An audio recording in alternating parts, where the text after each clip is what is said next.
Boa noite a todos. A gente já tá aqui entrando, Luciana. A gente está só aguardando aqui alguns colegas entrar. A gente está vendo aí quem está entrando. A gente já tem algumas pessoas conhecidas da gente. O Caio já está online, o Caio já entrou. Deixa eu ver quem mais está por aqui. A gente tem a Amanda, da Ecologia, já entraram também. Não sei se a família da Luciana vai estar aí presente com a gente. Me ouve bem, Luciana? Acho que tá só mudo o seu. Tem um, tem um cantinho aqui chamado microfone, aqui, logo no início. Se você clicar, pronto. Mas tá. Eu vou desligar Pronto. de um. Pronto.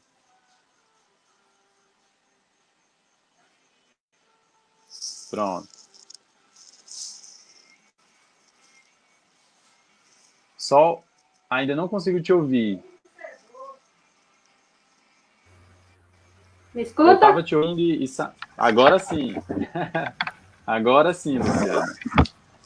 Tá. A gente já tem um bom número de pessoas entrando, a gente já tem 28 pessoas nos assistindo já. A gente já tem um bom número já, então como a gente já passou uns minutinhos no início das 7 horas, a gente já vai iniciar. Então, boa noite a todo mundo, né? Do Filhos do Mangue, a equipe, o grupo, a família, Filhos do Mangue. A gente agradece a participação de todos que estão nos assistindo. A gente tem o Saulo aí, Luciana já está presente. Boa noite, Saulo. Meu filho. A gente tem alguns colegas aí da Ecologia. Seu filho, né? A gente já tem alguns colegas e a gente já poderia iniciar. Eu vou só introduzir, né? Fazer a introdução de quem seria a nossa palestrante, a nossa conversa hoje, né, do Filhos do Mangue, conversa com, aí a gente tem a nossa professora querida, Luciana Paiva, né, a Luciana Paiva, ela trabalha no Rio Grande do Norte, na cidade de Mossoró, e para quem não conhece a Luciana de Paiva, a Luciana Vieira de Paiva, ela é professora adjunta da Universidade Federal Rural do Semiárido. A Luciana, ela é doutora em Ecologia, ela é mestre em Ecologia e Conservação e cursou o curso de Ecologia, né, de Biologia, de Ciências Biológicas, né, o curso de licenciatura e bacharel em Ciências Biológicas. Então é uma honra, Luciana, ter você aqui com a gente hoje. E quando a gente soube que é a sua primeira live, então respira, fica tranquilo que a gente aqui está para se ajudar e vai dar tudo certo aqui. O grupo Filhos do Mangue, né, o Instituto Filhos do Mangue, fica muito feliz com a sua presença para encerrar o nosso ciclo de conversas. Né? Hoje é o último dia do ciclo de conversas que a gente fez durante esse mês todo de julho. E não poderia ser diferente de encerrar com chave de ouro, né? Com a nossa querida professora. E foi uma alegria o seu aceite de tirar um tempinho, né, da sua rotina e dos seus muitos trabalhos aí como professora, coordenadora do curso de Ecologia da UFESA, para falar um pouquinho, né, sobre educação ambiental aqui com a gente hoje. Né? Então, a gente agradece e o nosso tema de hoje, gente, para quem já está aí, nosso tema de hoje, ele vai trabalhar educação ambiental, mas em uma perspectiva que eu acredito que para muitos vai ser bem diferente, né? Hoje a gente conversa com a doutora Luciana Paiva, ela é especialista em educação ambiental, e ela vai falar um pouquinho aí do início da história dela, né? Se você fica à vontade, Luciana, para falar um pouquinho quem seria Luciana Paiva, quem seria essa professora tão querida pelos alunos de ecologia, né? Então, passo a palavra para você nesse início aqui da nossa live e a gente vai seguindo daqui a pouco com a apresentação. Fique à vontade. Bom, Lidiano, pessoal, dos Filhos do Mangue, Caio, fez convite. Eu agradeço imensamente pelo convite. Eu, sinceramente, eu costumo sair pela tangente desses convites, porque eu não gosto muito de aparecer. Quem são meus alunos sabem disso, né? Sabe que eu não gosto de filmagem, que eu não gosto de dar entrevista, que eu não gosto de nada dessas coisas. Mas eu não podia deixar de aceitar um convite feito por pessoas tão especiais para falar de um assunto que eu gosto tanto, mas mais que isso, necessário, né? Então, obrigada por me dar a honra de poder discutir educação ambiental com vocês. Como o Lidiano falou, eu sou formada em biologia, ecóloga, mestre e doutora em ecologia. Minha área de atuação é com ornitologia, com ecologia de aves, mas eu ministro aula de educação ambiental e tenho alguns projetos de extensão com educação ambiental desde 2012. Então, há alguns anos que a gente vem acumulando um conhecimento a respeito do assunto, porém, nunca sabe-se tudo, né? Então, todo dia a gente aprende, e o bom da ecologia é que a gente aprende com a experiência do outro, a experiência dos alunos, a experiência das comunidades que a gente atua, dos trabalhos de intervenção. Então, o que eu gosto na educação ambiental é isso, é que ela me permite sair dos portões da UFERJ, sair dos portões da universidade e conhecer um pouco mais. Então, muitíssimo obrigada pelo convite, não pelo tempo, mas pela vergonha, mas agradeço imensamente a oportunidade de falar um pouquinho sobre esse assunto. Eu começo? Nós que agradecemos, Luciana. Vou pedindo já. Vamos sim, vamos só ver se nossos colegas aí. Como é a logística, mas a gente vai indo. Tá? Vamos. Você que manda, a gente vai se adaptando. Olha, já está na tela já. Ótimo. Já está aparecendo aí. Deixa eu ver se já está aparecendo aqui. Deixa eu só conferir aqui na tela. Mas já está disponível, já está aparecendo a sua tela, viu? Então, para todos aí, a Luciana vai falar um pouquinho, de modo geral, sobre educação ambiental, experiências, ela vai estão vendo a apresentação? Já tá para todo mundo conseguindo ver, viu? Então, a Luciana vai fazer umas indagações sobre o tema, né? E ela vai fazer algumas perguntas. Então, vocês aí que estão assistindo, aproveitem, tirem dúvidas sobre a educação ambiental. É uma profissional excelente nessa área e aproveitem porque ela gosta de participação. Então, ela vai perguntar muita coisa. Então, Luciana, fica à vontade. O bom é que tem vários ex-alunos, né? Aí e alunos atuais, né? Que tem sabem bastante. Bem como são as minhas aulas. Tem. Então, pessoal, boca no trombone, vamos lá. Tá? Vamos lá. Eu fiquei muito em dúvida se eu começava essa apresentação simplesmente com o diálogo ou se eu fazia uma apresentação em PowerPoint que pudesse guiar o nosso conhecimento, né? O nosso entendimento sobre as coisas. Eu optei pela apresentação porque ela fica mais fácil visualizar o que eu estou falando. Então, caso as pessoas estejam vendo a apresentação, vai ficar mais fácil a familiarização, certo? Então, vamos lá. Primeiro, eu queria fazer uma pergunta para vocês do porquê vocês acham que a educação ambiental é importante. Quando o Caio me propôs esse tema, ele me propôs falar sobre a importância da educação ambiental ontem, hoje e o amanhã. Mas a importância da educação ambiental, ela é a mesma ontem, hoje e amanhã. Então, qual seria a importância da educação ambiental?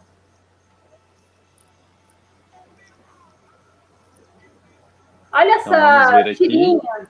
Eu coloco essa tirinha aí para vocês. E nela tá. O Zé Lelé pergunta pro Chico Bento. Oba, oba, plantando uma árvore nova, Chico? Essa aí é de quê? De goiaba, de jaca, de manga. Aí o Chico Bento olha para a cara dele, assustado, e diz, não, é de esperança. E ao lado, você vê um monte de desmatamento do lado. O que essa imagem diz para a gente sobre educação ambiental? Vocês conseguem me dizer?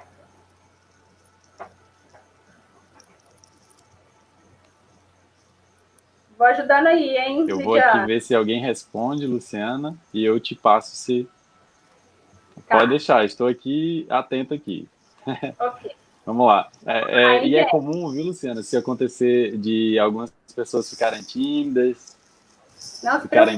de fazerem perguntas. No início é sempre o público. No início eles são um pouquinho tímidos, então não acho estranho. Não acho não. Deixa eu ver Podem aqui. estar sem vergonha, pessoal, porque eu também estou sem vergonha, tá bom? Então, uma das coisas que a gente pode ver nesse vídeo é exatamente, nesse vídeo não, nessa tirinha, é exatamente a visão que nós, seres humanos, temos da natureza, do meio ambiente, dos recursos naturais. Por quê? Que o que tem na natureza tem que ser útil ao homem. Que tipo de visão é essa? Essa é uma visão antropogênica, utilitarista. Ou seja, tudo que existe no ambiente precisa ser útil ao ser humano. Se não for útil ao ser humano, não serve, né? Então, essa tirinha, ela representa muito bem essa visão que a gente tem das coisas. E esse é um dos grandes problemas da nossa aceitação do meio ambiente, da nossa aceitação da importância do meio ambiente na nossa vida. Porque como a gente enxerga o meio ambiente? Tudo que existe no meio ambiente existe para nos servir. Então, se tudo que existe é para nos servir, tudo que não nos serve, ou tudo que a gente não sabe a serventia, fica obsoleto. Então, a gente pode explorar da forma que a gente quiser.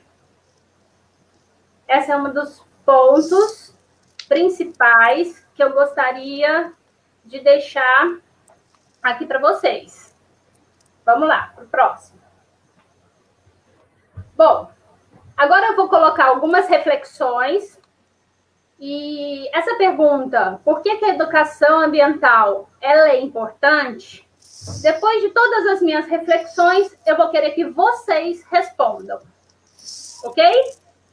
Então, vamos lá. Esse cara aí, esse senhor, ele era um dentista, amante pela natureza, que se tornou um dos precursores ambientalistas do Brasil. Ele era mineiro e trouxe muitos textos, muita literatura a respeito da consciência ecológica. Então, ele foi um ambientalista mineiro, um dos precursores da consciência ecológica na América Latina e foi o fundador do Centro para a Conservação da Natureza. Ele foi defensor da criação de importantes áreas verdes, como parques Nacional da Serra do Cipó e o Estadual do Rio Doce. Ele chamava Ucueiras Furquim Werneck. Ele nasceu em 1919 e morreu em 2008. Algumas partes das minhas discussões vão se basear em cima dos pensamentos dele, tá? Então, vamos lá. Esse cara, Dr. Hugo, ele acreditava que 3 coisas eram muito importantes para mudar as nossas atitudes, a atitude do ser humano. Primeiro, o amor. Segundo, a informação. E terceiro, a educação ambiental. Então, somente essas 3 coisas, elas podem mudar a atitude do ser humano ao meio ambiente e à natureza que nos cerca. Bom, para esse filósofo, posso dizer assim, ele dizia que o mundo ele será diferente quando conseguirmos sensibilizar as pessoas. Aí aqui eu queria tratar de um ponto importante. Sensibilização. Muitas pessoas escutam o termo na educação ambiental, o termo conscientização. Por que eu não usei o termo conscientizar as pessoas e eu usei sensibilizar as pessoas?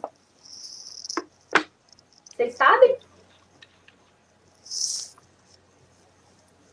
Eu tenho certeza que muitos de vocês sabem. Bom, verdade, vamos ver aqui. No mundo, a gente não tem o poder de conscientizar ninguém. O que eu posso fazer é sensibilizar, tornar a pessoa sensível a algo. Quem conscientiza é ela própria. Então, eu posso ter como objetivo da educação ambiental a conscientização das pessoas, mas eu, como agente multiplicador, eu sensibilizo as pessoas para obter aquele objetivo de conscientização, ok? Eu só vou definindo alguns termos, porque quando eu falo nas salas de aulas, na educação, na disciplina de educação ambiental, a gente utiliza muitos termos técnicos e pode ser que eu utilize esses termos aqui e vocês fiquem em dúvida. Então, nesse sentido, é que eu vou definindo o porquê que eu uso alguns termos e não uso outros. Ok? Então, vamos lá. Segunda reflexão.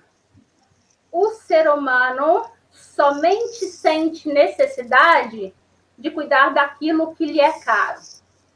Quantos de nós já não ouvimos dizer que uma coisa só vale a partir do momento que nós pagamos por ela?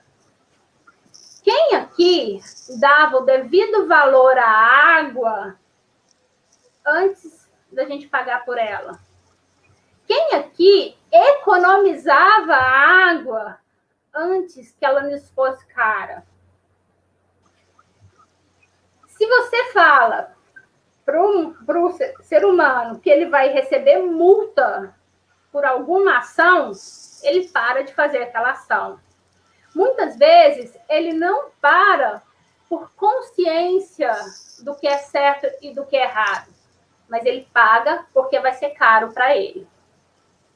Tá? Então, isso é uma questão importante? É uma questão importante. Por quê? Porque quando a gente fala que algo é caro, nós, agentes multiplicadores, podemos usar isto a nosso favor. Então, como falar para o outro?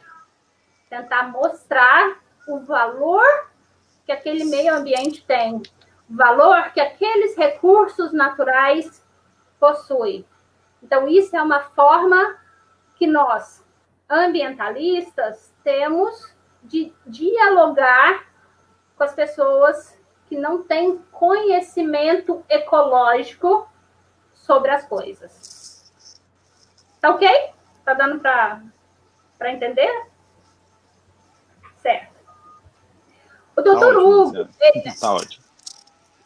Dr. Hugo, ele aconselhava 3 fundamentos para que nós possamos desenvolver um pensamento ecológico, que é conhecer, gostar e cuidar. O que ele quis dizer com isso?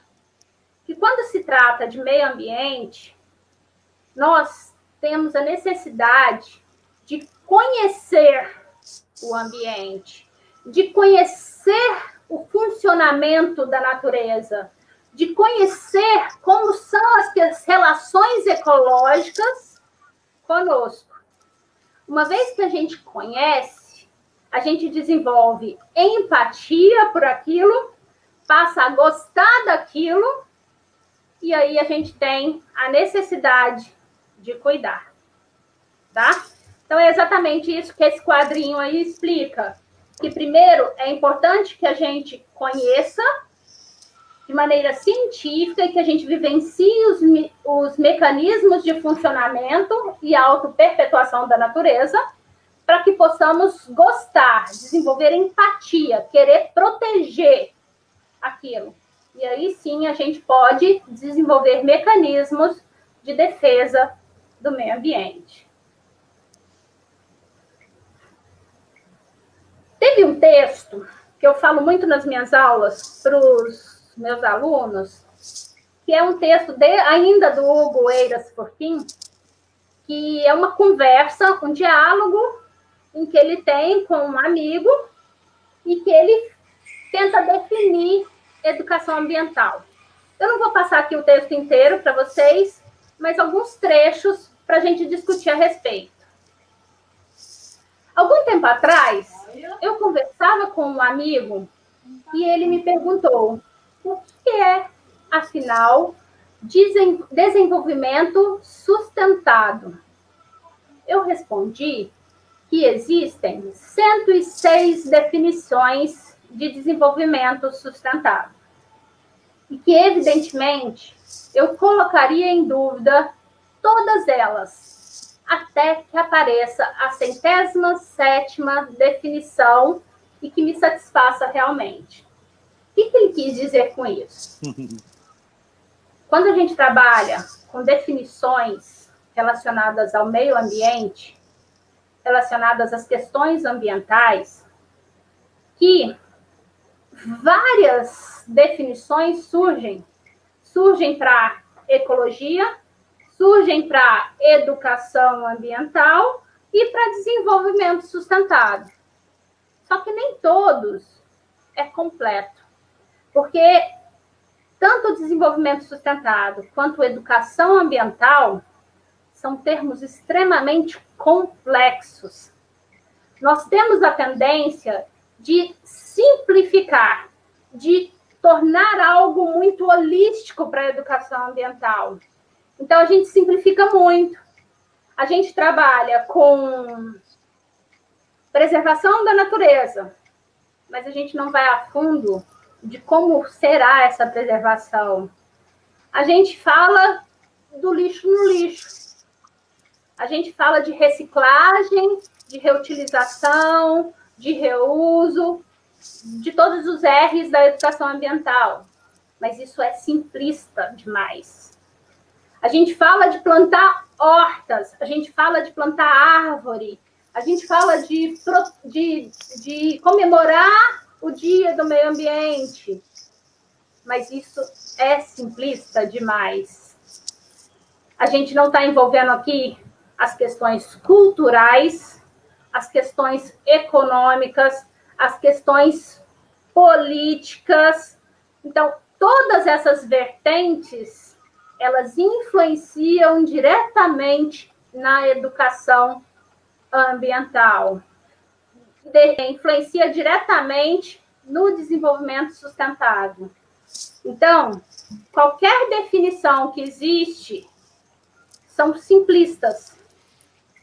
E aí, eu quis colocar esse texto aqui para mostrar para vocês que educação ambiental também está nesse mesmo ponto.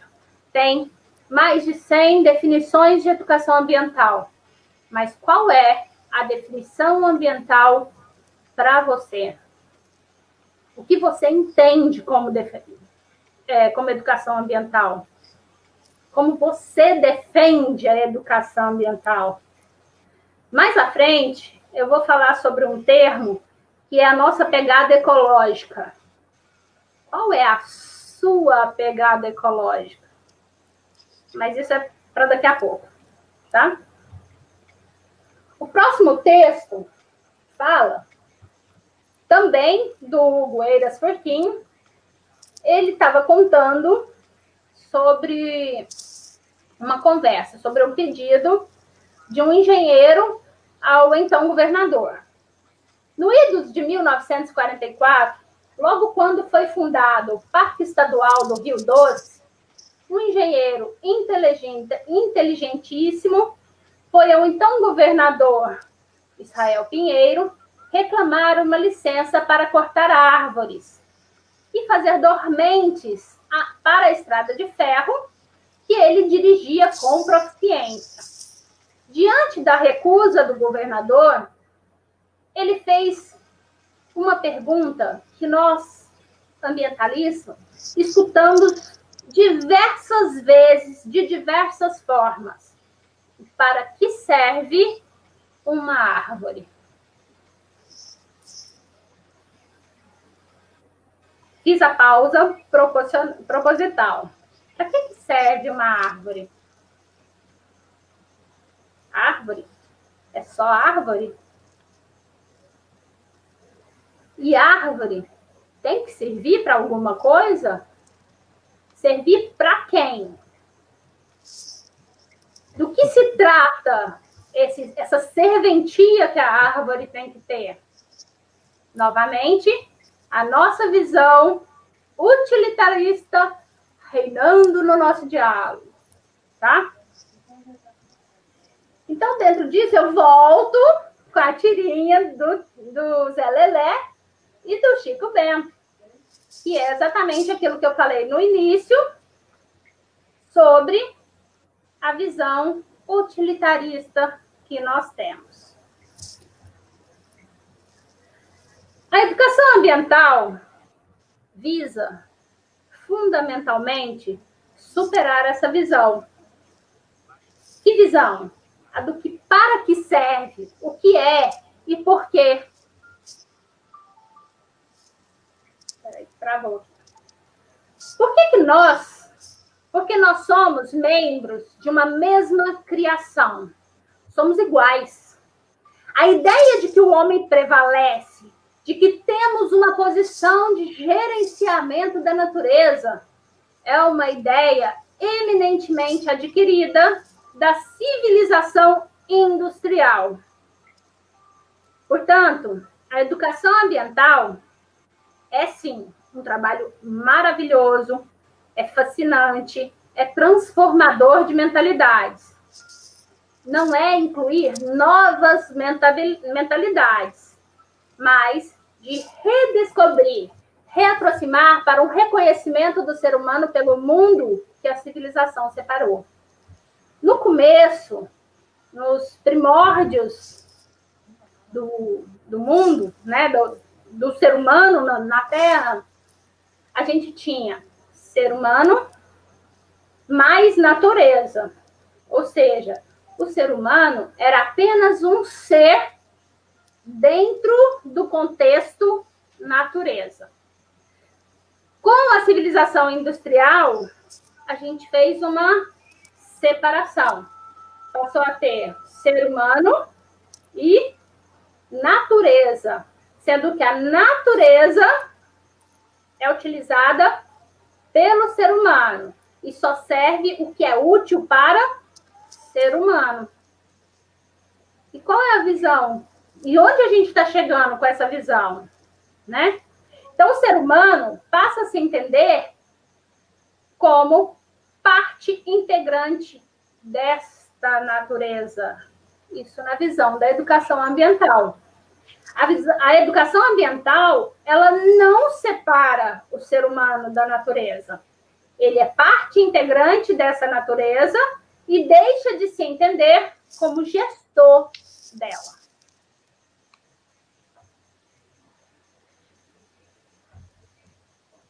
Quer falar alguma coisa, Lidiano?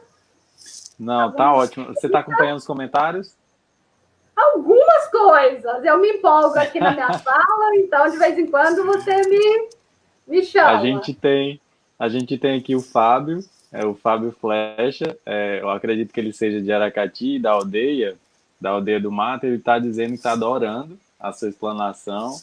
E a Bom, Josivânia também, ela colocou alguns elementos aí que você lembrou, né? A vida, o oxigênio, que está tudo relacionado a esse contexto que tu trouxe da árvore, o contexto ambiental, né? a Josivânia é a Interessante. professora lá na ecologia também? Lá na UFESA também?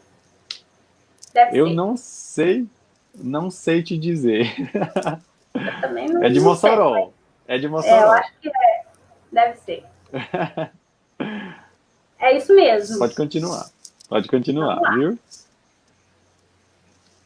Pessoal, 75% da população vive em cidades, na área urbana. Há muitos anos, a gente já deixou de ser a maioria de área rural e passou a ser a maioria dentro de uma cidade. Muitos dos nossos filhos hoje, das crianças de hoje, não têm entendimento de onde sai o leite. Sai da caixinha. Muitos não sabem o que é pegar uma fruta no pé. Não sabe o que é pescar. Eles não têm essa relação. Eles não sabem isso, né? Então, aqui estamos nós, vivendo em meio a construções que são natureza modificada, só que irreconhecível. Como assim, Luciana? De onde vem a luz? Do teto? Como que essa luz foi transformada em energia? Como que eu faço cimento? Como que é feito o vidro? Esse material do computador que eu estou utilizando, de onde ele vem? A gente já parou para pensar nessas coisas? Vocês já pararam para pensar que a parede do nosso quarto, a porta do nosso quarto, tudo que existe aqui foi recurso natural retirado da natureza e transformado para o nosso bem-estar, para melhorar a nossa qualidade de vida? Pois é, a gente não se dá conta disso. A gente acha que a gente não precisa da natureza e que se eu for na loja, eu compro. Só que será que vai ter disponibilidade na loja se eu destruir os recursos que estão na natureza? Como isso funciona? Então, nós não nos lembramos disso. Estamos cada vez mais afastados da natureza. As pessoas que não vivem face a face com a natureza, elas perdem muito frequentemente o sentido da sua própria existência. Parecem levitar pelo lado de fora de uma grande bolha chamada natureza, atuando como meros espectadores. E vocês querem ser só meros espectadores? Ou vocês querem ser atuantes em defesa disso? Qual o seu papel? Esta reaproximação, este reconhecimento é, portanto, a tarefa da educação ambiental. Apesar de hoje já se acumularem obras inúmeras sobre educação ambiental, diríamos que o grande material didático ainda é a natureza, que está em torno de nós. Então, se você quer desenvolver educação ambiental, quer aprender educação ambiental, aprenda a conhecer o meio ambiente. Queira ter empatia. Veja, reconheça você como parte daquilo. É também aquilo que existe e nós não percebemos. Aquilo que nos fala e não escutamos. Aquilo que nos esclarece e recusamos a acreditar. O que se prende não é a formação de técnicos, nem de experts, mas a inclusão deste reconhecimento nas preocupações do ser humano, seja ele de qual categoria for. É um aprendizado permanente que nunca cessa. Tá, eu falei um monte de coisas. E para você, o que é educação ambiental? Como você enxerga a educação ambiental a partir dessa explanação que eu fiz? Ótimo, Luciana. Vamos ver aqui, tem uns comentários bem legais. Pessoal, aproveitem para fazer perguntas. Luciana, as explanações dela. Sim, aproveitem para responder as inquietações que ela deixa aí nas apresentações sempre dela. Ela deixa algumas inquietações e aproveitem para tirar dúvidas básicas mesmo. E até a gente tem a Josivânia, viu, Luciana? A Josivânia aqui, ela está bem participativa, a professora, né? Segundo você. A professora aqui está dizendo que, primeiro, que... Isso. Ela disse aqui primeiro, né? A mais pura verdade, né? No que você estava falando. Esse contato de ser humano com a natureza é uma forma de sensibilizar mais a humanidade, né? Sensibilizar, um conceito muito importante que você já usou no início, né? Que não é a conscientização, e sim a sensibilização, né? O olhar sensível do ser humano. E ela complementa colocando: acredito que esse menor contato de nós humanos com os recursos naturais nos levam a um maior egocentrismo, né? Se a senhora puder falar um pouquinho sobre esse egocentrismo, que é o que você, né? Bastante forte, né? Sim. E a gente tem outra indagação daqui a pouco. Tá, deixa eu só falar sobre isso, senão a gente passa. Outra questão que eu falei, o antropocentrismo, que está intimamente relacionado ao egocentrismo, né? É tornar o homem como centro do universo. Então, tudo que acontece no universo é em prol do homem. E isso está relacionado com o nosso ego, que é o meu eu no centro de tudo, que é o egocentrismo, né? Próximo. Isso mesmo. Bastante, é um termo forte, mas que é necessário, né, Luciana? Está aparecendo aí na tela, para quem está acompanhando, e é o João do Cumbi, um grande representante aí de Aracati, né, que ele foi até parte da banca da Lázia, que tu fez parte também, lembra do TCC? Ela é um grande representante aí da comunidade da população quilombola de Aracati. Aí ele pergunta, né, gosto muito da seguinte frase, que não sei quem falou: somos todos natureza, né, segundo ele. Dessa forma, em que momento de nossa história houve uma separação entre o homem e a natureza? Que pergunta difícil, hein? Em que momento da história houve essa separação? Mas foi exatamente na civilização no período industrial. Quando as indústrias começaram a alavancar e eles tiveram que fazer com que as pessoas comprassem, esse momento foi o que deu um up. As pessoas começaram a migrar para cidades, sempre querer aquele conforto da cidade, e foi se afastando um pouco da natureza. A partir do momento que eu deixo de ter a necessidade de construir ou fazer as minhas próprias coisas, e eu compro de algum lugar, eu acabo me afastando um pouco da natureza. É parte do meu entendimento sobre isso. Bastante interessante, Luciano, que tu falou com a pergunta, e obrigado, João do Cumbi, pela pergunta, e continue, Josivânia, João do Cumbi e os demais aí participando para a gente tirar mais dúvidas e esclarecer muita coisa, né? Muito importante isso que tu falou do período industrial, que teve uma live que a gente trabalhou também aqui no Filhos do Mangue, que foi sobre as populações tradicionais, né? Que o próprio João do Cumbe, quem fez a pergunta, ele faz parte de uma delas, né? Que vem da marginalização, que são os povos que tentaram manter, ou que tentam manter as suas práticas, mesmo com a globalização, que é basicamente o que a gente resume, né? Tudo, com o processo de globalização, mas que ainda sofre muitas pressões. A gente vê o próprio a população indígena ou a própria remarcação de terras, seja quilombolas ou indígenas, né? Então a gente sabe que é um problema social muito grave, não só no Brasil, não é como um problema muito grave.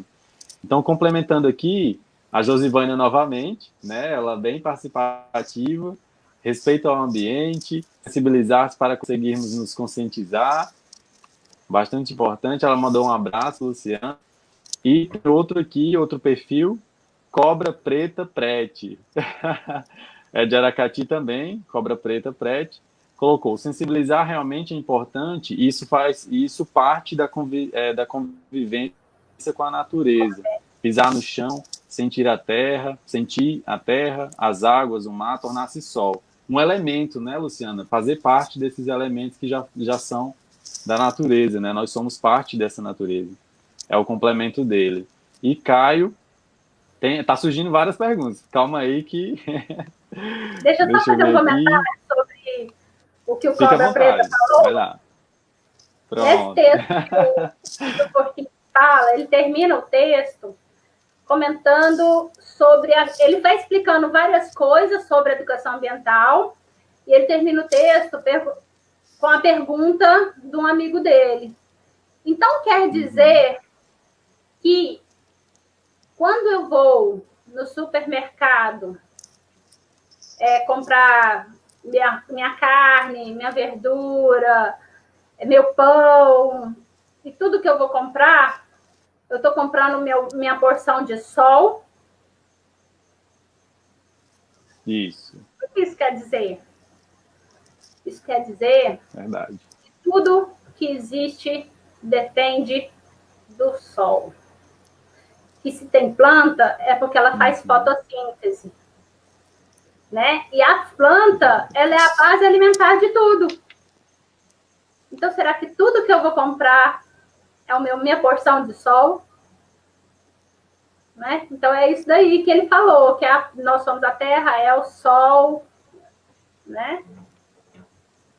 É isso mesmo, é sentir a terra. E outra coisa muito importante nessa tua...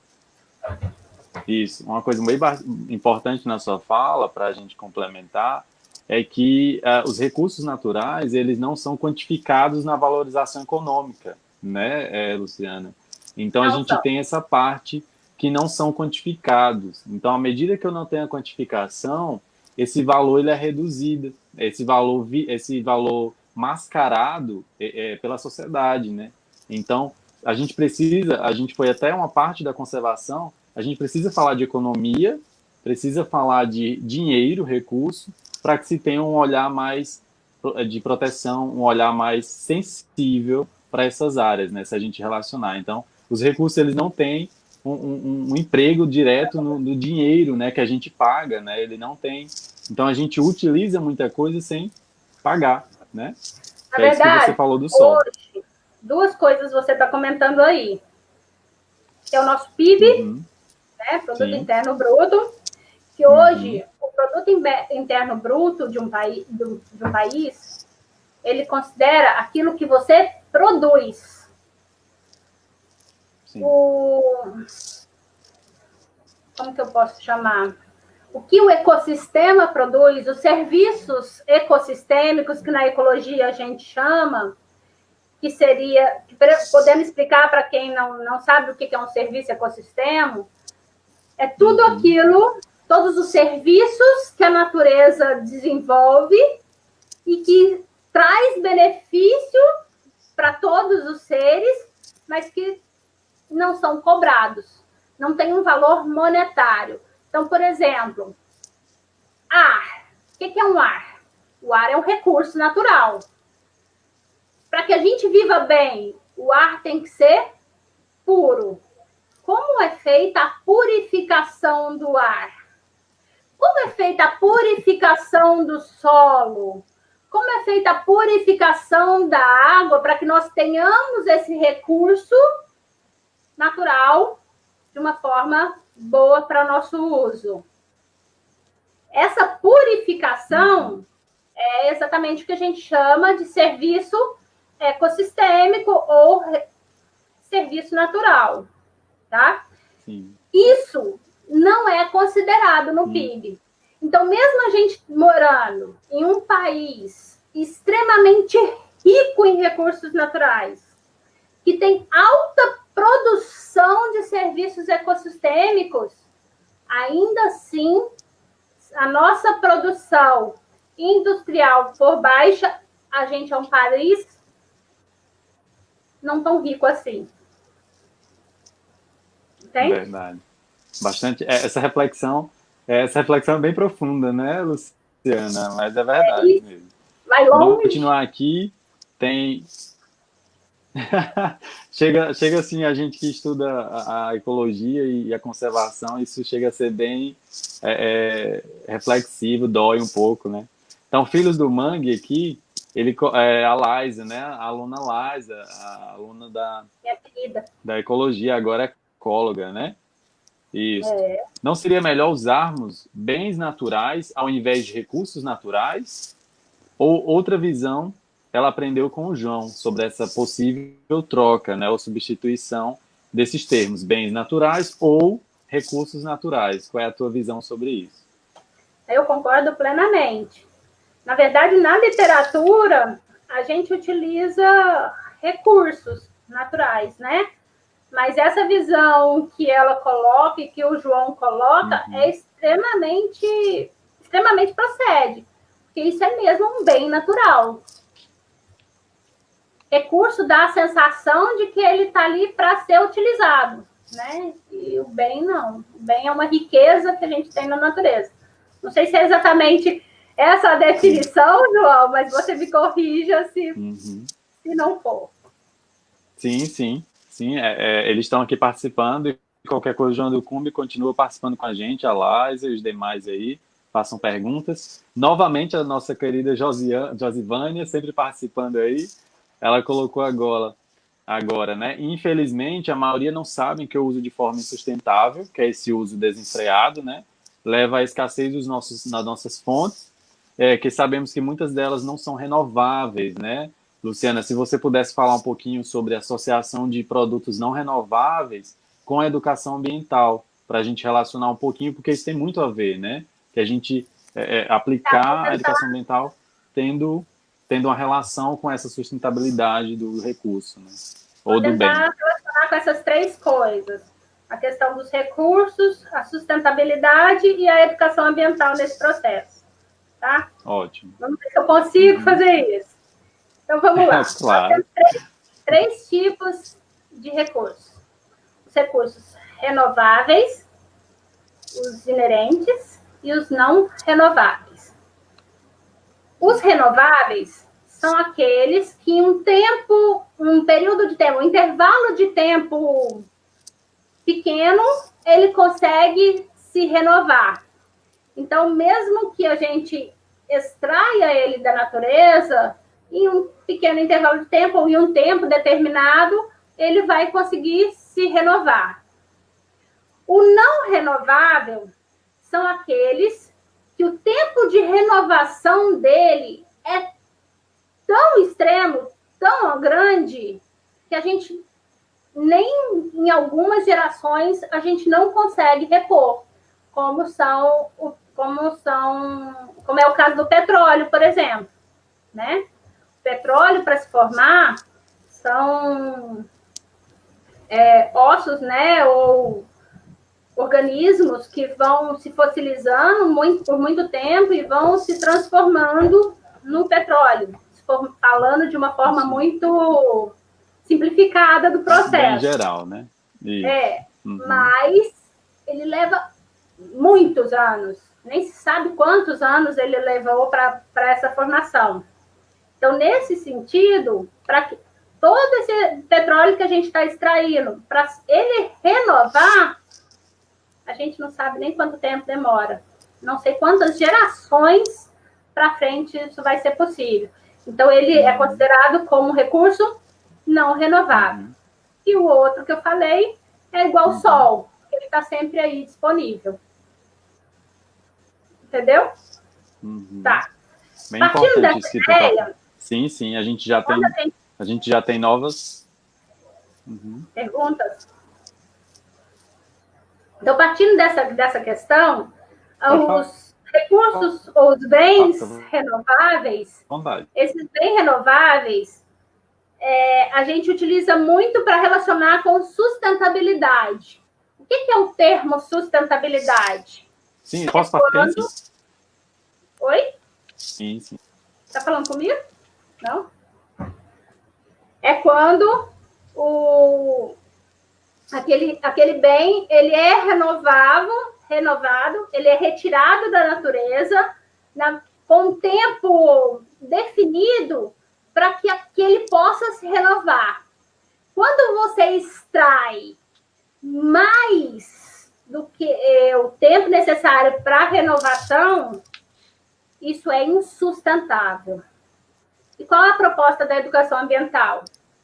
Exatamente mostrar para o ser humano que a gente pode sim utilizar os bens naturais, porém de forma sustentável. Ou seja, que a gente dê tempo para que ele possa se renovar para as próximas gerações, que ele não falte para as próximas gerações.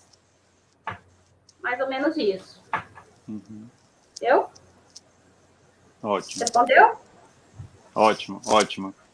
Respondeu, claro. Aí o João do Cumbi, ele tinha feito logo após, quando você estava respondendo a pergunta da Laisa, ele já vinha perguntando a mesma coisa. Então, acredito que ele já contemplado com a sua resposta.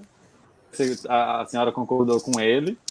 E a Milena aqui, Lourenço, de Rio Verde, Goiás. Tem alguém de Goiás aí te assistindo. Boa noite, Milena. Tem o Edivan Oliveira Moreira aqui. Né? Ele fala aqui que o processo de facilitação ofertado pela indústria nos aproxima a passos largos da nossa extinção. Olha que reflexão, é bem pertinente, né? Bem pertinente. Uma ótima reflexão, é um despertar para a gente observar esses detalhes do consumismo, né? A Josivânia, novamente aqui, ela diz que se sensibilizou com esse termo bens, né? Bens naturais, e que agora vai utilizar ele em vez de recurso. Ela disse.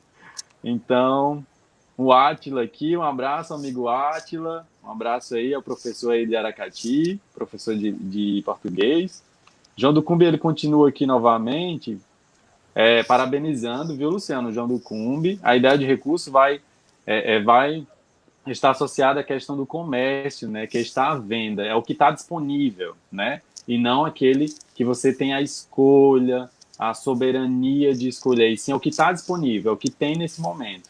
Então, já a ideia de bens naturais, como vem como direito ao meio ambiente saudável, à água, à energia e etc. Ele já define aqui, viu, Luciano? Ele já define o termo que vocês discutiram de bens naturais, né? Bem interessante.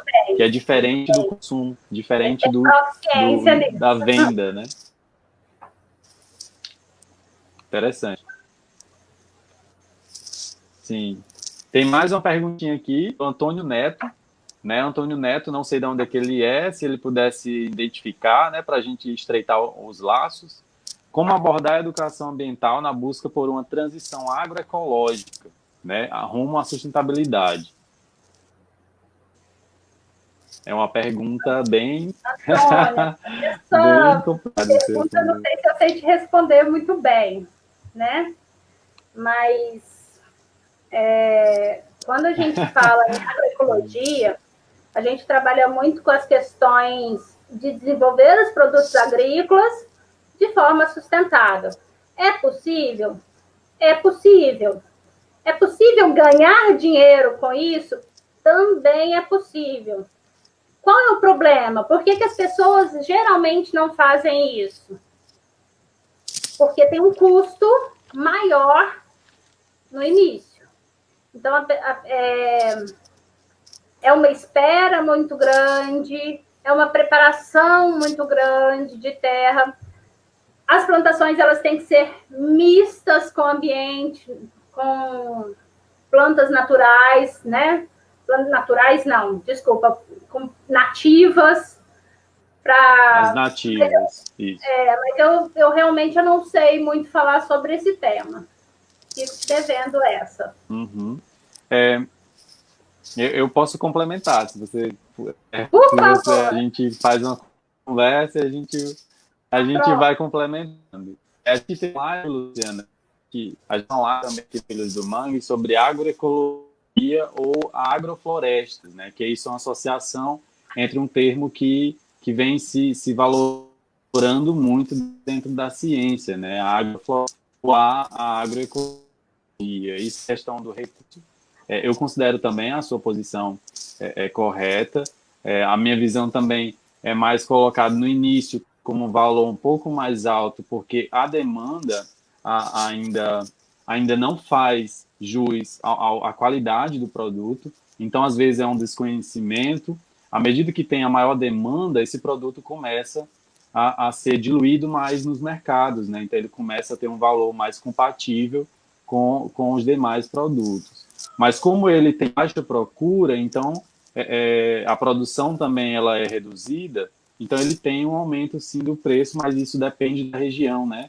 Hoje a gente tem o Nordeste muito forte nessa questão agroecológica, nessa questão de agroflorestas e que vem aumentando a rede de cooperativas, a rede de organização comunitárias. Isso vem melhorando bastante a diluição do produto na sociedade.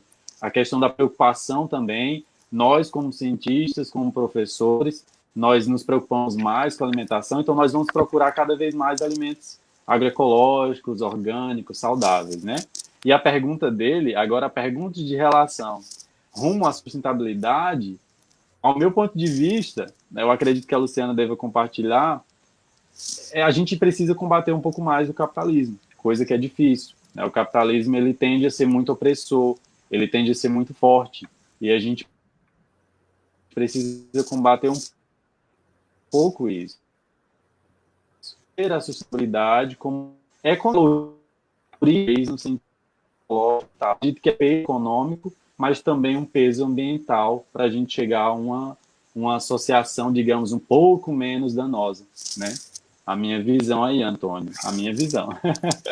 Então, deixa eu ver aqui. João do Cumbi, né? Ele fala, hoje se tem a ideia de fazer manejo, né? O manejo comunitário hoje é muito utilizado nas comunidades rurais, nas comissões de pescadores tradicionais, elas se organizam mais. Hoje a gente tem empoderar populações. Deixa eu ver.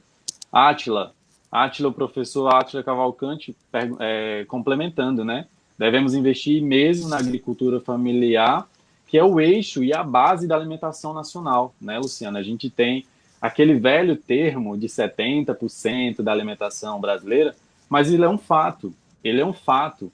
A agroindústria ela é utilizada para produção de rações, e geralmente o alimento que é produzido através da agroindústria, ele é para exportação. Então, a nossa população fica carente, fica faltando alimento para a nossa região. Então, a população, a agricultura ela é extremamente importante, né? Deixa eu falar uma coisa sobre isso.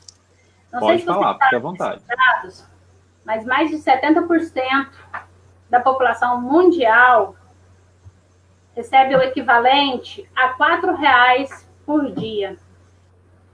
Se você tivesse que pagar aluguel, comprar carne, comprar comida, pagar água, energia, com R$ 4 por dia, o que você faria? Tendo uma família de 3 filhos, pelo menos, né, com R$ 4. Você vai na cantina da universidade, o que você compra com R$ 4? Então, se você não tiver uma produção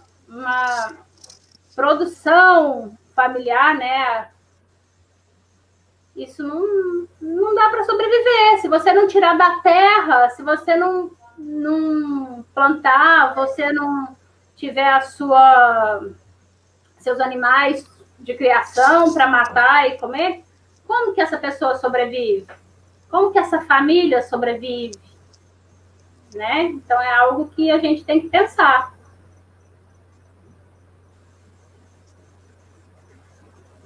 Sim, sim, sim.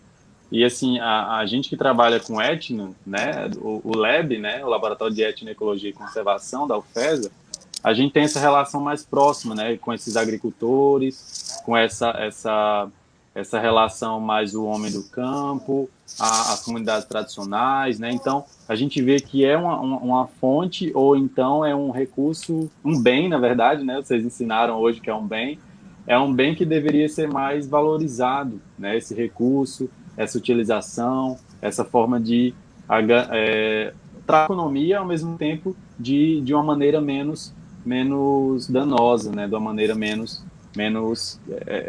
prejudicial.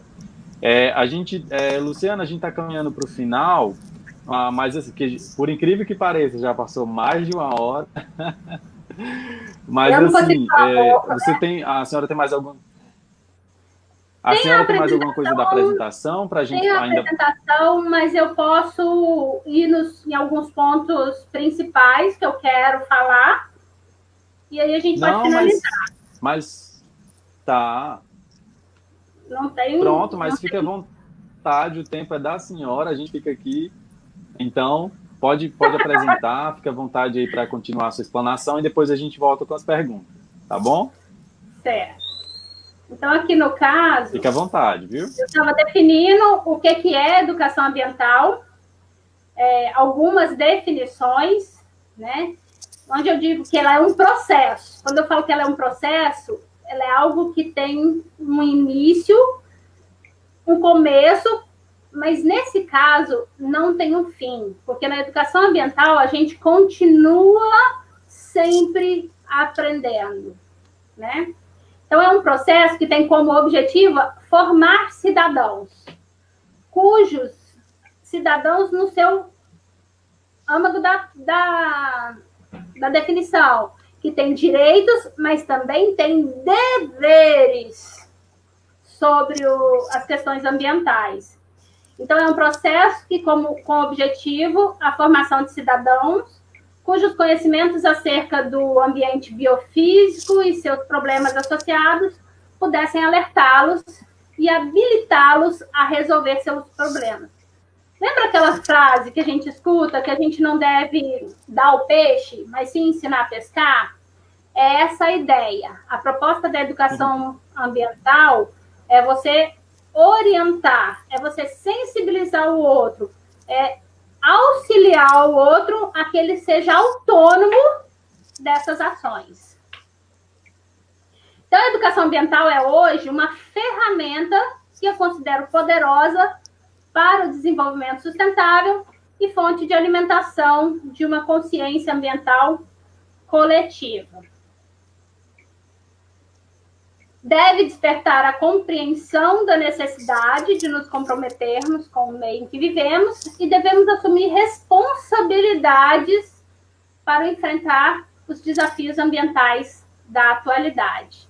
É necessário que todos nós passemos por um processo de sensibilização e aprendizagem para que compreendamos que fazemos parte de um todo sistêmico, onde tudo está interligado, que nossas ações têm consequências diretas sobre o meio ambiente e vice-versa.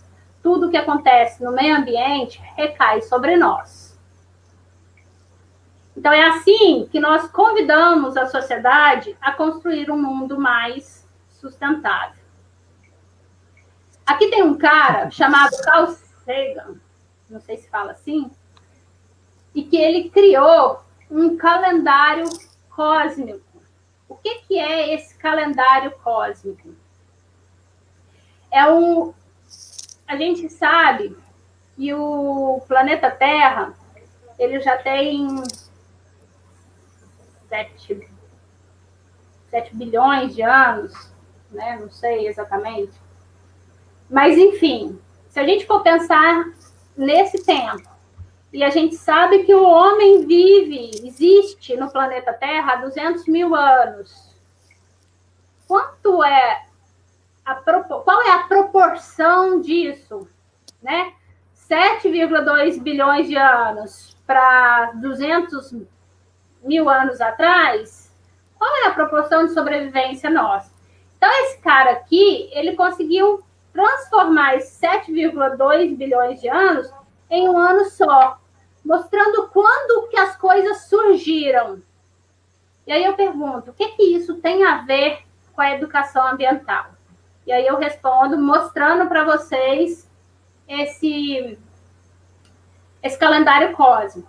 Então, aqui eu tenho de janeiro a dezembro, sendo o primeiro dia aqui o Big Bang, né? E aí, no dia 2, os primeiros átomos. No dia 7, surgem as primeiras estrelas. No dia 26 de janeiro, tem o surgimento das primeiras galáxias. Lá para setembro, tem o surgimento do sistema solar e do planeta Terra. Depois aparecem as primeiras formas de vida na Terra. Somente em dezembro, no dia 31 de dezembro, o último dia do ano, às 22h30 da noite, é que teria o surgimento do ser humano na sua forma primitiva, o homem de Neandertal. O que isso tem a ver com a ecologia? Pessoal, olha o tempo de existência do nosso planeta. Quanto tempo o nosso planeta existe? E nós?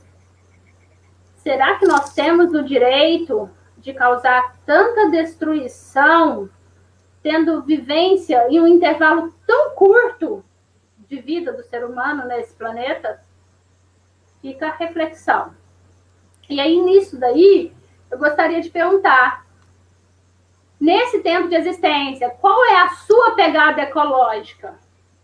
Qual a pegada ecológica que nós, seres humanos, estamos deixando para o mundo?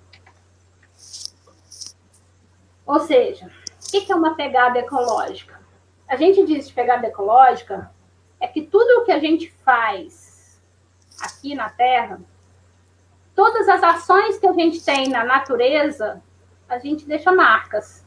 Então, se você polui, se você destrói, seja lá o que você faz na natureza, você deixa suas marcas. Quais são as marcas que você quer deixar?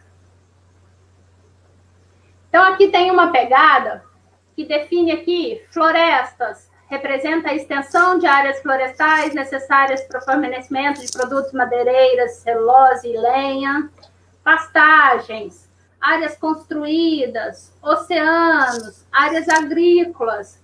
Nesse sentido, quais seriam as consequências disso tudo? Quais seriam as consequências dessas pegadas? A WWF, todo ano, a cada 2 anos, na verdade, ela lança um relatório do Planeta Vivo.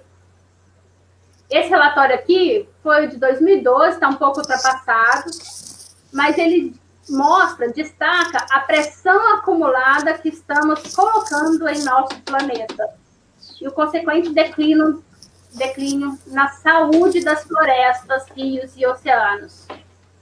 Nós estamos usando 50% mais recursos do que a Terra pode fornecer. O que isso significa?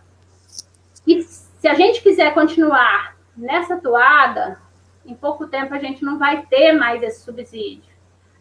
A gente já precisa de um outro planeta do tamanho do planeta Terra só para a gente tirar os bens para uso. Bom, então o que a gente está causando? Poluição dos oceanos, poluição do ar, poluição do solo, poluição de rios e lagos com descarte de esgotos, acidentes nucleares, queima de combustíveis fósseis, queimadas, desmatamentos, desperdício de água, diminuição da camada de ozônio, erosão do solo, caça e pesca predatória, urbanização de terras produtivas, redução da biodiversidade. E à medida que a população mundial aumenta, estes problemas são potencializados. Eu não vou falar desses problemas ambientais, como o principal problema ambiental é o crescimento populacional exponencial, mas eu fico aqui a deixa relacionando. Muitos dos nossos problemas ambientais estão relacionados ao crescimento populacional. Como mudar essa realidade? Através de duas coisas principais: formar sujeitos ecológicos e desenvolver uma cultura de sustentabilidade. Essa é a dica que eu deixo principal aqui para vocês. Essa autora, né, pesquisadora, Isabel Cristina Moura, ela define sujeito ecológico como aquele sujeito que se preocupa com a pegada que está deixando no meio ambiente. É aquele sujeito que se preocupa como está utilizando os recursos naturais. É aquele sujeito que vive com o necessário e faz tudo o que pode em relação ao meio ambiente. Ele não é consumista. É o sujeito que entende que a casa, a rua, a cidade, o país em que ele mora também é responsabilidade dele.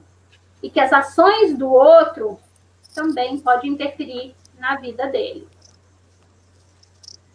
E na questão da sustentabilidade, da cultura da sustentabilidade, eu vou mostrar para vocês aqui a flor da sustentabilidade, em que ela mostra que a cultura da sustentabilidade, ela tem um tripé. Ela tem um cuidado com as pessoas, ela tenta ter um cuidado com a terra e reparte excedentes. Ao contrário do desenvolvimento econômico que nós temos hoje, que a gente mantém os excedentes, aqui não, ele reparte. Então, eles têm como, dentro dessas pétalas, as questões principais, que é a interação humana, a água, espécies e ecossistemas, energia e tecnologia, economia local e consumismo, segurança alimentar. E dentro dessas bases aqui, a gente tem os subtemas que podem ser trabalhados. Caso uma comunidade seja efetivo em pôr em prática essa flor da sustentabilidade, ele vai ser bem sucedido. Se uma empresa cria metas em cima dessa flor da sustentabilidade, ele também vai ter bons resultados, tá? Então, fica aqui a dica, depois vocês procuram e que vocês vão encontrar. E o que nós temos hoje? Hoje ainda vivemos de forma insustentável. Porém, a visão ambiental, ela mudou e tem mudado desde os anos 70. Desde os anos 70, que houveram grandes preocupações com as questões ambientais. Então, tem livros, tem grande quantidade de literatura, tem grande quantidade de reuniões nesse sentido, né? E hoje a gente pode compreender melhor a relação entre o homem e a natureza. Existe muito mais sujeitos ecológicos se tornando multiplicadores dessa forma de vida, muito mais ações e pessoas criticando o atual modelo de desenvolvimento econômico. Tanto a ecologia quanto a educação ambiental estão melhores fundamentadas e temos boas leis ambientais, incluindo a Lei de Educação Ambiental, que tem suas premissas, seus tipos de educação ambiental, os objetivos e as características que foram definidas desde Tbilisi, em 77. Agora, cabe a cada um de nós decidir qual é o nosso lugar, qual o papel que queremos assumir nessa trajetória chamada vida. Esse símbolo aqui que eu coloquei são os 17 objetivos definidos pela ONU sobre desenvolvimento sustentável e que a gente pode utilizar como base para guiar as nossas ações. Depois vocês dão uma olhadinha aí na internet sobre os 17 objetivos do desenvolvimento sustentável fornecido pela ONU, tá? E aí estou finalizando uma pergunta para vocês. Qual será a nossa escolha? Degradação ou recuperação? Escassez ou fartura? Compaixão ou cobiça? Amor ou medo? Tempos melhores ou tempos piores?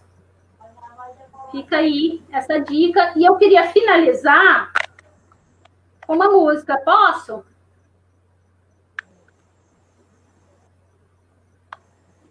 Claro, fica à vontade. Fica à vontade.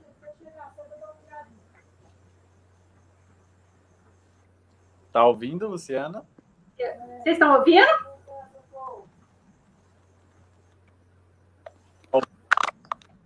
Vocês escutam? Agora sim. Tá me ouvindo?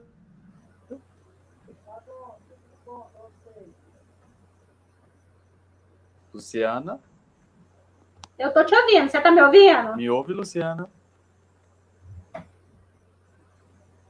Você escutou? Não? Pronto, o seu áudio. O áudio você me escuta, mas o. Tá, tô ouvindo. Então eu acho que eu tenho falar. Então eu acho que vocês não vão escutar. Mas de qualquer forma é uma música conhecida. Eu vou voltar e vou falar para vocês. Luiz Gonzaga, né, um grande autor, cantor, musicista, ele já defendia essa ideia dos bens naturais, da natureza, e ele criou esse shot ecológico. Depois vocês colocam aí, que diz o seguinte, eu não vou cantar porque eu sou péssima, mas não posso respirar, não posso mais nadar. A terra está morrendo, não dá mais para plantar. Se plantar, não nasce. Se nascer, não dá. Até pinga da boa é difícil de encontrar. Cadê a flor que estava aqui? A poluição comeu. O peixe que é do mar, a poluição comeu. O verde, onde está? A poluição comeu. Nem Chico Mendes sobreviveu. Um verdadeiro poema sobre uma realidade que a gente tem visto há muitos anos, né, na nossa porta. Então, novamente, qual é a pegada que nós queremos deixar? O que nós queremos fazer? E aí, para finalizar aqui com as tirinhas que eu adoro, enchentes e estiagens, tempestades. Se não cuidarmos da natureza, ela se vinga. Vingança não, mãe. Isso é consequência. A natureza não é maldosa como os humanos. Então, quando você crescer, vai cuidar da natureza? Espero que sim. Depende de vocês. Tentem não destruir tudo até lá. Né? Então, fica aí. Posso responder mais algumas perguntas, se vocês quiserem. Mas fica aí a minha deixa, a minha informação, a minha mensagem, para que vocês reflitam. E é isso. Vai, Lidiane, com você. Sim, sim. Alguns comentários que eu vou fazer para a gente finalizar, porque para tá ouvindo? Estou ouvindo. Tá bem. Tá? A gente vai ler os últimos comentários e a gente agradece, Luciana, a apresentação, a forma dinâmica de trazer o conteúdo, que às vezes é denso, né, no meio acadêmico, mas trazendo de uma forma disciplina de 60 horas. Simples e clara para todo mundo, para todos os públicos, né? Então, parabéns aí pela a forma de de reduzir, sintetizar, mas de uma maneira muito com a qualidade esse, né, educação ambiental. Então, eu vou só ler os últimos comentários para a gente finalizar.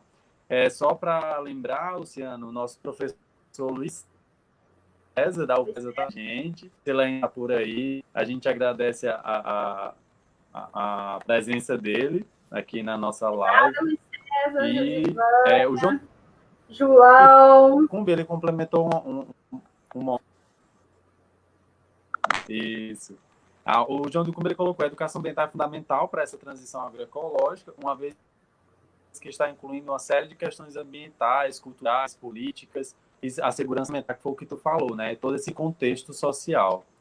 A Josivânia, ela está aqui desde o início com a gente. Ela deixa eu ver aqui, só um minuto, que foi muitos comentários da Josivânia. Ela compartilha, né, com o que a gente falou, a árdua tarefa de conscientizar, por exemplo, as pessoas que realizam caça, como os animais silvestres na Caatinga, para alimentação. Já passou por isso, ela falou, mas confessa que ficou nas mãos atadas, né, no momento lá da situação. Como sensibilizar essas pessoas que exploram não para comercializar, mas para matar a fome, né? Então, ela deu questionamento, como é que a gente pode trazer sensibilização. É uma relação muito difícil. Ô, Lidiana, sua fala está acortando, eu não sabia se você tinha terminado ou não, então desculpa. Me escutou? Você quer terminar? Bom, Josivânia, essa é uma coisa muito difícil. Você não está me ouvindo? É porque eu não te ouvi, mas eu não te ouvi. Estava um pouquinho. Deu uma travada no saldo. Mas eu entendi. A Josivânia, uma dica minha, como a gente trabalha com etno, né? A gente trabalha com as populações. Uma dica é trazer essas comunidades, essas pessoas que fazem o uso para a fome, de uma maneira onde elas possam continuar utilizando, mas no período correto, de uma maneira mais sustentável para elas mesmas, porque a gente não pode fazer com que eles deixem de utilizar, porque é uma prática tradicional delas, e elas, como tu usou, né, é para fome, não é para venda, não é para revenda. Então, elas podem utilizar. A gente tem a lei da biodiversidade, certo? Que a gente trabalhou numa live, e essa lei da biodiversidade garante que eles utilizem. Mas, claro, a gente pode reestruturar essa forma, ajudar eles de uma maneira que eles mantenham e garantam esse alimento durante todo o período que eles precisam. E social e governo, né? Então, é muito mais abrangente, né? Então, não tem como a gente ter uma mágica para essa resolução, né?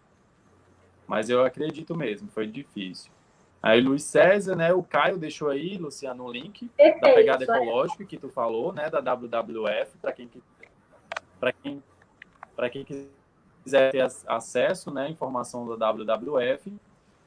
O Antônio Neto, né? Ele complementou a importância da educação ambiental, principalmente para o alinhamento da ODS, né? Que é o eixo mundial que organiza esses objetivos. O Filhos do Mangue colocou: o que podemos com o fim da política nacional, com o fim da política nacional do meio ambiente? O que temos, né, com essa política nacional do meio ambiente? O que perdemos, né? Com o fim da política nacional do meio ambiente. Vixe! Com o fim político. Olha. Isso. Não gosto complicado, nem de comentar sobre isso. Mas a gente tem sofrido várias perdas há alguns anos. Desde 2012, quando houve a mudança do Código Florestal, agora com a Política Nacional do Meio Ambiente, só perdemos. É uma perda incalculável, a gente não consegue definir isso, não. Professor, esse contexto de pandemia é uma resposta do planeta, natureza, da forma que nos relacionamos com ele? Essa pergunta é complicada, né? Eu acredito que não é uma resposta, né? Não é uma resposta. Ele não está se vingando da gente, né? Mas é uma intromissão. A gente se alimenta de todos os animais, a gente utiliza de todos os animais, a gente não tem muita noção disso. Então, é uma consequência, talvez não uma resposta. É o que eu penso. Isso. Eu também concordo que seja uma consequência. E também a questão... Então, tem um viés um pouco darwinista também. Então, tem um pouco da própria seleção. Para quem não conhece a questão do Darwin, né? A própria seleção, acredito que essa relação de consequência também tem a ver com um pouco da seleção. Da gente alertar, da gente saber que a gente é vulnerável também, né, Luciana? Que a gente também tem algum prejuízo. É uma alerta para que a gente cuide mais desse espaço, que a gente se interaja de uma maneira integrada e não da maneira isolada e achando que somos melhores, né? Então, eu acredito que isso é um pouco também de seleção natural. A verdade é que nós, seres humanos, a gente tem uma alta capacidade de adaptação e de aclimatação. E a gente consegue transformar o ambiente em nossa volta a nosso favor. Então, na verdade, a gente acaba driblando a seleção natural em função do nosso conhecimento, das nossas tecnologias. No entanto, quando chega um vírus em que a gente não está preparado para ele, a gente acaba caindo na seleção, né? É bem isso. Obrigada, Josivânia, pela presença. Né, a gente tem um limite, né? Que a gente não tem participação.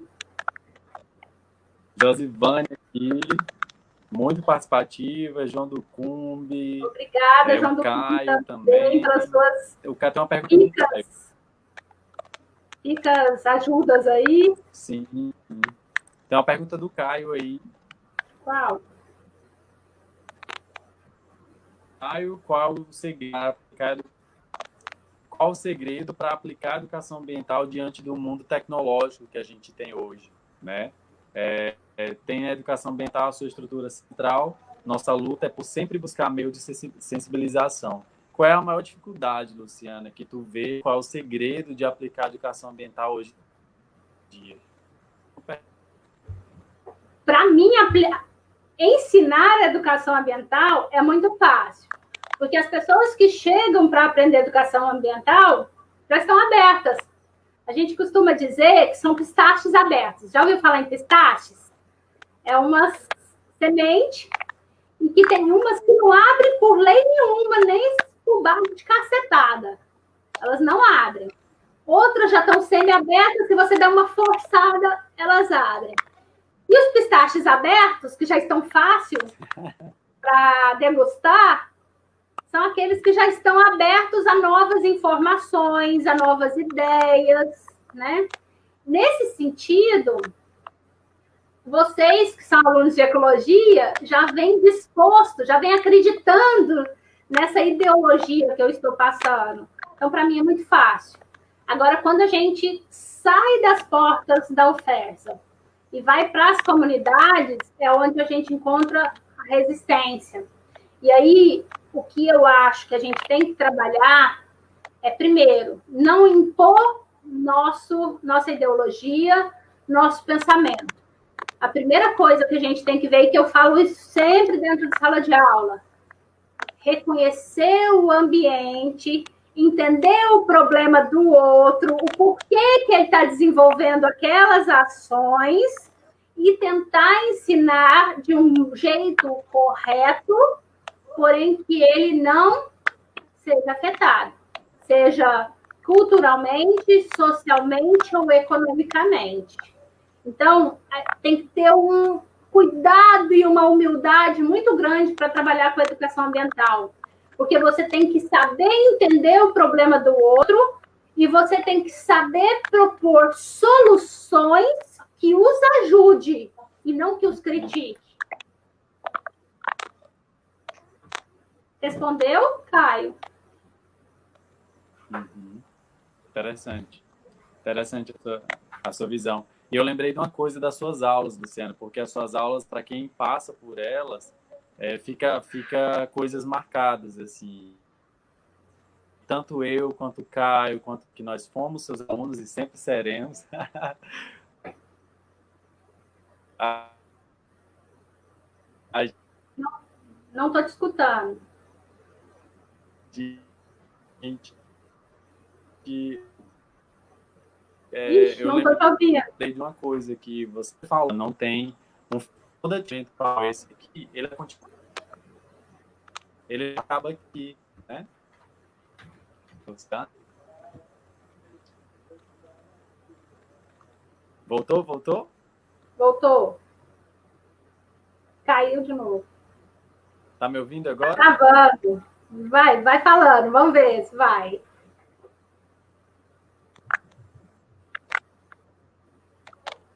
Mas o áudio tá saindo? O áudio tá ok? O áudio. Ah, o áudio que tá travando aí? É. Só o áudio tá saindo ou o áudio... Deixa eu ver aqui. Agora eu tô te ouvindo, pode falar. Então, Luciana, a gente só mesmo...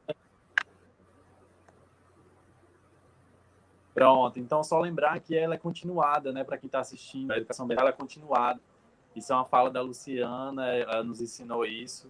Ela é uma forma que a gente não desiste nem acaba, né, Luciana? É continuada. E essa fala que a gente está fazendo aqui, ela deve ser continuada. Enfim, ela deve ser passada para outras pessoas. Isso é a educação ambiental, é continuada, não tem fim.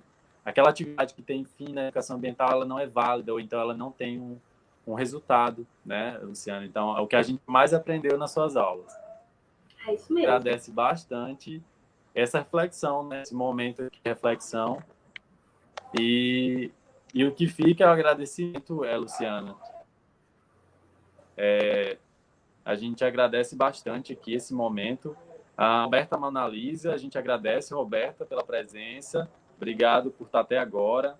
Josivânia, João do Cumbi, Rejanilma Silva, deixa eu ver, Antônio Neto, Ezequiele, o Caio, né, o nosso parceiro aí no Filhos do Mangue, e todos os demais que participaram, Antônio, Ela, todos os demais que participaram, a gente agradece. E, Luciana, pode fazer suas considerações finais e, de antemão, sempre esteja aberta aqui a participar, a fazer parte do nosso grupo Educação Ambiental na cidade de Aracati, tá bom? Pessoal, muito obrigada. Agradeço imensamente a oportunidade de falar sobre educação ambiental, né? Tenho certeza que todos que estão aqui ouvindo são pistaches abertos e estão aqui porque gostam do tema, querem entender e têm uma pegada ecológica relevante e querendo fazer diferente para o mundo. Então, eu agradeço imensamente vocês por assistirem, pelos elogios. Eu não sou tudo isso que o Lidiano falou, não, mas agradeço essa visão. O que eu faço é sempre com muito carinho para vocês. Pessoal, ela é conhecida... O que é? Ela é conhecida como mãe da ecologia. Ela é conhecida assim, viu, gente? Isso é verdade, eu A mãe da ecologia. Fiquei sabendo disso. A mãe do curso. Mas eu tenho um carinho muito grande por vocês, torço muito por vocês, faço questão de conhecer a comunidade, né? Instituto Filhos do Mangue, e só tenho a agradecer mesmo. Desculpe o tempo, o Caio falou para mim 40 minutos, mas eu não consigo falar só 40 minutos. E é isso, gente. Muito obrigada. Foi ótimo. Luciana, a gente agradece e é comum, viu? É bem comum as lives, geralmente elas se estendem, é normal. Então, seja bem-vindo a esse mundo das lives. Então, Caio, ali Os demais estão assistindo aí, Caio e Liza e o Ocivan, os demais membros do Filhos do Mangue. Se quiserem fazer alguma contribuição, entrarem agora ou mandarem alguma mensagem, fica à vontade. E a gente dá por encerrado esse momento da live de hoje, que foi um encerramento maravilhoso assim, da nosso mês das lives, né? A conversa com hoje foi a professora doutora Luciana de Paiva. Então, parabéns, Ocivan, Caio, a gente finaliza aí, vocês tomem de conta. Um abraço.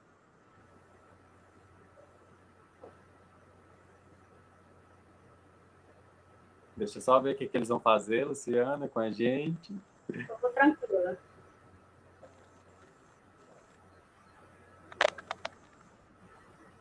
Opa, ó, mais um convite aí. Quero muito. Deixa eu só ver, Caio e... Conhecer o assentamento coqueirinho. Depois Olha, com certeza. Onde fica. Eu também não conheço. Vamos junto, Lidiano. Com certeza. Você descobre onde é. Vamos sim, vamos sim. Abraço, João. Vamos juntos. Obrigada a vocês então, por estarem até essa hora aqui assistindo. Verdade, né? Verdade. Beijos, Liza. Você sabe que mora no meu coração.